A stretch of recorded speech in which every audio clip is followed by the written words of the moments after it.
Hello booktube, hello book friends, welcome or welcome back to my channel and another tag video. And this is a new and original tag from Paul at the channel The Accidental Bookseller. It's the 8 Memories book tag. And before I get started, just want to shout out Paul, who is a relatively new booktuber. I think this is his first tag, but go watch his channel. He's got some interesting videos there, and I'm sure he could do with some more subscribers and some more views. Now, this is the 8 Memories tag, as I say, and this is about picking up to 8 books that you see on your shelf that you've got memories of reading, but not so much the book themselves, but where you were or what you were doing at the time, or they evoke some kind of memory of a particular time in your life. And so I think I've actually got 8 different books from different periods of my life. Now, I've kind of put them in order or sequence of kind of through my life. I think more or less, might be a bit of leeway here and there. Some of them, if you're a viewer of this channel for a while, I will have spoken about before, and they won't be terribly new memories to you, but some of them will be, so bear with me. Now, Paul said he didn't know how well this tag was going to do, thought it might he might launch it and it might just go away quietly and die. I hope not, because I think it's quite a good tag. I think I'm going to enjoy doing it, and obviously I'm going to tag quite a few people in the description box at the end. So if you're interested in doing this tag, then please feel free. Consider yourself tagged, even if I don't formally tag you in the video description.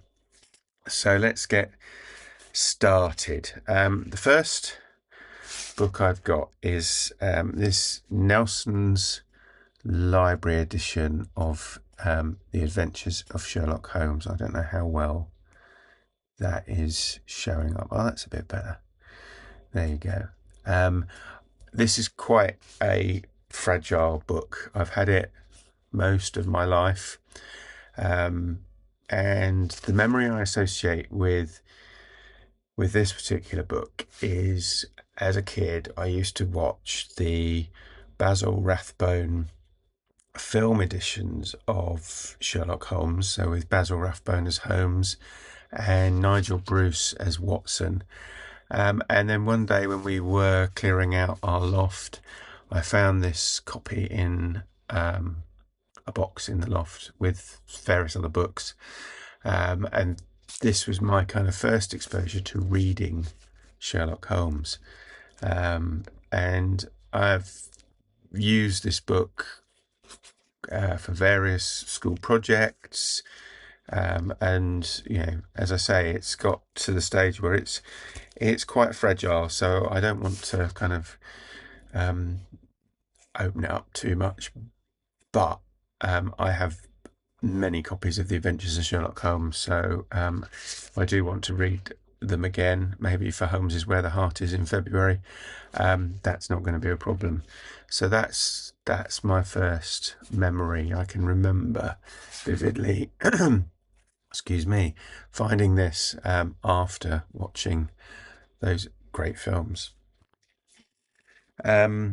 Second memory, and again, a book that I have featured before is Oversea Under Stone by Susan Cooper, the first in the Dark is Rising sequence, and this is the book that evokes memories of summer for me.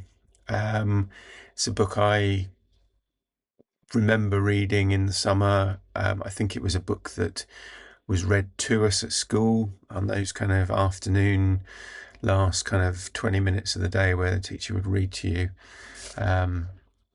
And although this is a relatively recently purchased copy, it is the book that evokes those memories. So it's book number 2. Book number 3, similarly, is a childhood book, and also invokes memories of summer for me. Memories where I was allowed to lie in bed during the school summer holidays and read a chapter or so from The Hobbit by J.R.R. Tolkien. And again, this isn't the version. The version I had then was borrowed from the school library.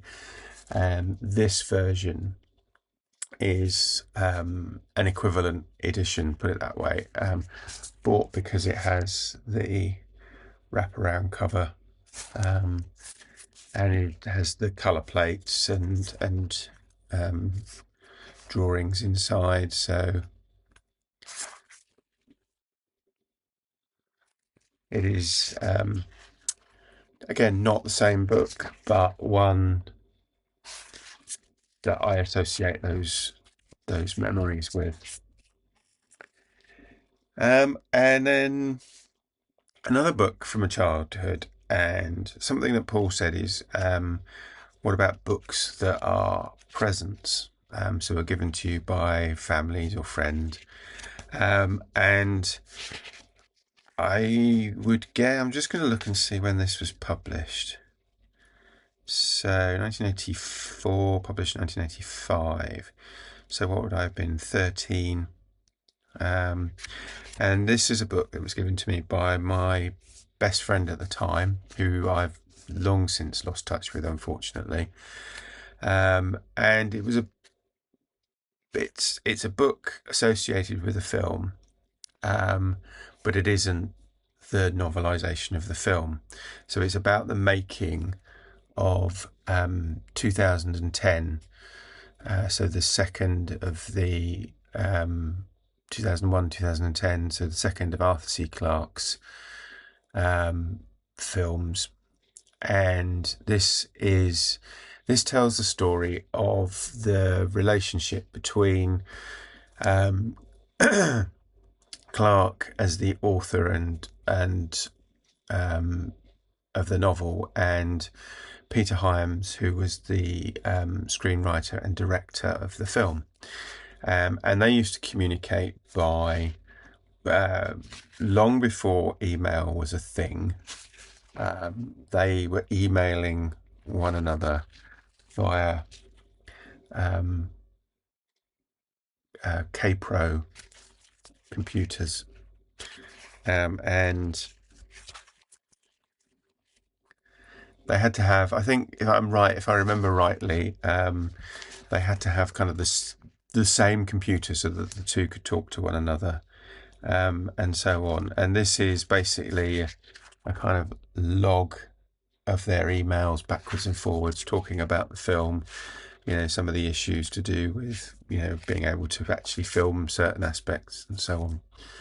So yeah, that was a birthday present from, say, when I was about 13, from my then best friend. Another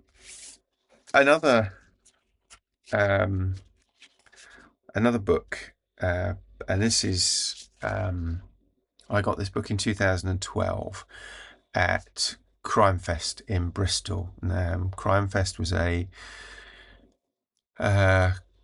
crime writers, crime novelists, crime fiction festival that was held in Bristol every year. I went back in 2012, and at the time, I was very much into, and still am, into reading the novels by Lee Child, of Jack Reacher. And that year, Lee Child was one of the keynote speakers, and was speaking. I think he was kind of first up on the day that I was there, and I'd deliberately got there early because I knew that the keynote sessions were really popular, and if you wanted to get a seat, you had to get there early. So I got there really early, and they used to have like a coffee bar outside the hall where you could get a coffee before going in, and the lady who was running the coffee bar that morning was just setting up as I got there, and she said, I'll serve you in a minute, but I need to kind of get things organized. It's fine, no problem. I know I'm really early, but I wanted to get a seat. And as I was standing there waiting, somebody else walked in, also wanted a coffee before the keynote speech. But that person was actually Charles, who was going to give the keynote speech. And, I was doing my kind of slightly blown away bit of, fandom. And we got talking, and the lady finished setting up, and I ended up buying Lee Child a coffee, and we had a little chat, and then obviously he went off to get mic'd up and what have you for his session. After all the keynotes, the authors would always hang around, go into a side room, and would sign books for whoever wanted a book signed. So I bought a book, not a Jack Reacher book, because I got most of them, and I thought, I don't want to buy another Jack Reacher book, which is a bit of a faux pas thinking back on it. And so I went and bought a book and queued up, and because I had to go and buy the book first, I was quite way back, When it came to my turn, he was like, "Oh, hello," and he said, "What would you like me to write?" And I said, "Well, how about thanks for the coffee?" And so this is the book, which is a collection of short stories that he edited, and in it, I don't know whether this is going to show up. You can see it says, "Alan, thanks for the coffee, 10:05, 21st of the 5th, 12." And then he signed it. And so that's my memory associated with this book. It's the time I got to meet Lee Child, and bought him a coffee. Again, another book that is a present, and this one is a present from my wife, and there was a period where on our anniversary each year she would buy me a book associated with the number of years of that anniversary. That's harder than you might think. So, I think, there are obviously series that have numbers in, but she didn't want to buy a series. It had to be a kind of different book each time. So, back for our 10th anniversary, she got me Monte Cassino 10 Armies in Hell by Peter Cadogan Adams, which is the story of from 1944 in the Second World War, the Allies trying to take back from the Germans the town of Monte Cassino, and just how nearly impossible that proved to be because of the position of the town, basically on top of a I suppose a mountain, and trying to fight uphill to take the town, and how that kind of slowed up the advance, the southern advance of the Allied forces in 1944. So yeah, that's the memory associated with that book. I haven't got the actual book for the next one. I have another book, the same book, but not the book that I had at the time, because I don't know what's happened to that. But back when this book was published, I got sent by work to, I think it was Brussels, on Eurostar. And it's I'm a bit of a train nerd, and it was the first time I'd been on Eurostar since it had been established, which was quite a few years by that point, but it was the first time I'd actually used it. And at this time, Eurostar was still running from London Waterloo and not St Pancras. And I was quite excited to be on the Eurostar, like first time I've been on it, new experience. And at the time, the book I was reading was Dan Brown's The Da Vinci Code. Because it was the popular book at the time, I think it had just come out in paperback. And that's the book I was reading on that trip, so on the train and while I was there. And it was a trip paid for by work, so all I had to basically do was show up and do what I was there to do, and I could read my book in the downtime. So the book I've picked is, and I've now got a posher illustrated collector's edition of the Da Vinci Code. So this isn't the book I had at the time. I just had a normal, paperback, but I have since got this edition, which I quite like because it's got lots of pictures and things in. So yeah. Just trying to see if I could find pictures of Paris and so on. So yeah, that's the memory I associate with the Da Vinci Code.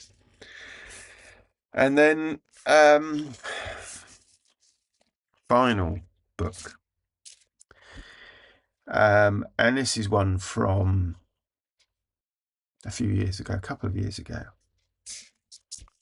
and the book is Dr. Sleep by Stephen King, which isn't a particularly remarkable book, but it is a book that I was reading at the time when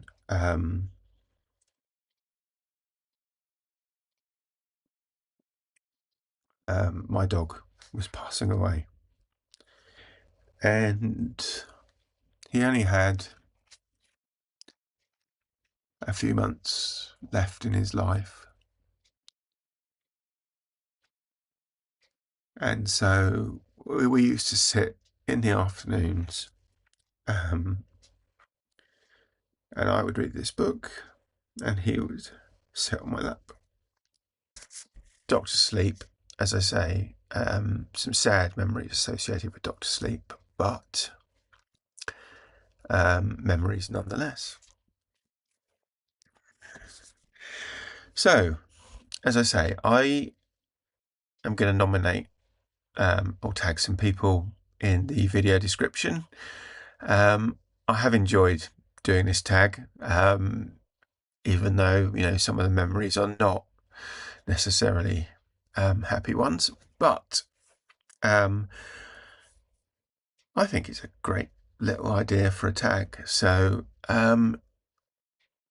if I've tagged you, no pressure as always, but please feel free to pick up to 8 books of your own.